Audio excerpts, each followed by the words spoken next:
আসসালামু আলাইকুম রহমতুল্লাহ। সুপ্রিয় শিক্ষার্থী বন্ধুরা, ভার্চুয়াল টিচিং একাডেমির স্পোকেন ইংলিশ ফর বিগিনার্স কোর্সের ক্লাস 12 দ্যাট মিন্স 12তম ক্লাসে তোমাদের সবাইকে স্বাগতম। সো বন্ধুরা, এই কোর্সের প্রত্যেকটি ক্লাসে আমি নির্দিষ্ট কিছু স্ট্রাকচার নিয়ে আলোচনা করেছি এবং সেই স্ট্রাকচারগুলো ইউজ করে কিভাবে একাধিক সেন্টেন্স তৈরি করা যায় সেগুলো নিয়ে ডিটেলস আলোচনা করেছি। সো তোমরা যদি ক্লাসগুলো মনোযোগ সহকারে দেখো এবং সেই অনুযায়ী প্র্যাকটিস করো, তো ইনশাল্লাহ তোমরা কিন্তু মোটামুটি ইংলিশ স্পিকিং করতে পারবা এবং পাশাপাশি তোমাদের ফ্রি হ্যান্ড রাইটিংয়ের যে দক্ষতাটা বা স্কিলটা এটাও ডেভেলপ করতে পারবা। তো চলো বন্ধুরা, তাহলে ক্লাসটি শুরু করা যাক। সো ক্লাসটি শুরু করার পূর্বে তোমরা যারা পূর্বের ক্লাসগুলো দেখোনি, অর্থাৎ 1 থেকে 11 নম্বর পর্যন্ত যে ক্লাসগুলো করা হয়েছে, ক্লাসগুলো যদি তোমার দেখে না থাকো অবশ্যই কিন্তু সেগুলো দেখে নিবা। তারপরে আজকের যে ক্লাসটি অর্থাৎ 12 নম্বর ক্লাসটি দেখবা, তা না হলে কিন্তু তোমরা বিষয়গুলো সম্পর্কে খুব একটা ক্লিয়ার হতে পারবা না।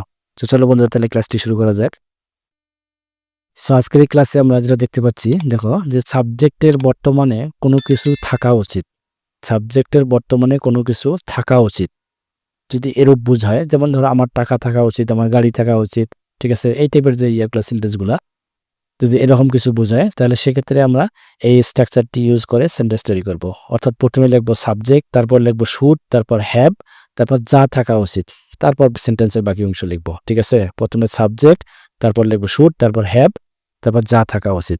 ঠিক আছে, গাড়ি থাকা উচিত, বাড়ি থাকা উচিত বা টাকা পয়সা থাকা উচিত, সেটা এখানে লিখবো, তারপর বাকি অংশ লিখে দেবো। ঠিক আছে বন্ধুরা, তো চলো তাহলে আমরা একটু এক্সাম্পল সহ দেখে নিই। তো দেখো, আমার একটা সুন্দর গাড়ি থাকা উচিত। ঠিক আছে, আমার একটা সুন্দর গাড়ি থাকা উচিত। তাহলে প্রথমে লিখবো আমি সাবজেক্ট, তাহলে সাবজেক্ট হচ্ছে আমার, মানে আই। ঠিক আছে, তারপর কি লিখবো শুড, এই দেখো শুড, সাবজেক্ট লাগলো আই, তারপর কি লিখলাম শুড, এই যে শুড, তারপর হচ্ছে হ্যাভ, হ্যাভ, তাহলে আই শুড হ্যাভ। ঠিক আছে, কি থাকা, সুন্দর গাড়ি, আ বিউটিফুল কার। ঠিক আছে, তাহলে I should have a beautiful car. ঠিক আছে, আমার একটা সুন্দর গাড়ি থাকা উচিত। নেক্সট দেখো এক্সাম্পলটি, তোমার লজ্জা থাকা উচিত। ঠিক আছে, তোমার লজ্জা থাকা উচিত। তাহলে এখানে সাবজেক্ট হচ্ছে তোমার, তাহলে সাবজেক্ট হচ্ছে কি এখানে তোমার, মানে ইউ।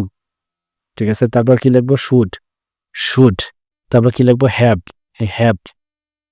ঠিক আছে, তারপর কি আছে লজ্জা, শেম। ঠিক আছে, ইউ শুড হ্যাভ শেম, মানে কি তোমার লজ্জা থাকা উচিত। সো বন্ধুরা, ঠিক একইভাবে দেখো নেক্সট যে এখানে এক্সাম্পলটি আমরা দেখতে পাচ্ছি, সুমনের পর্যাপ্ত টাকা থাকা উচিত। সুমনের পর্যাপ্ত টাকা থাকা উচিত। তাহলে এখানে সাবজেক্ট হচ্ছে সুমন। ঠিক আছে, তারপর কি লিখবো শুড, শুড, তারপর কি আছে এখানে হ্যাভ, দেখো যে হ্যাভ, তারপর আছে কি পর্যাপ্ত টাকা, এনাফ মানি। তাহলে Suman should have enough money, সুমনের পর্যাপ্ত টাকা থাকা উচিত। সো নেক্সট যে এক্সাম্পলটি আমরা দেখতে পাচ্ছি, তার একটা দামি মোবাইল থাকা উচিত। তাহলে তার সাবজেক্ট হচ্ছে এখানে তার, মানে হি। ঠিক আছে, তাহলে সাবজেক্ট হি, সাবজেক্টের পর কি লিখবো আমরা শুড। ঠিক আছে, শুড, তারপর কি লিখবো হ্যাভ, হ্যাভ, তাহলে হি শুড হ্যাভ কি একটা দামি মোবাইল, আ কস্টলি মোবাইল ফোন। তাহলে he should have a costly mobile phone, মানে তার একটা দামি মোবাইল থাকা উচিত।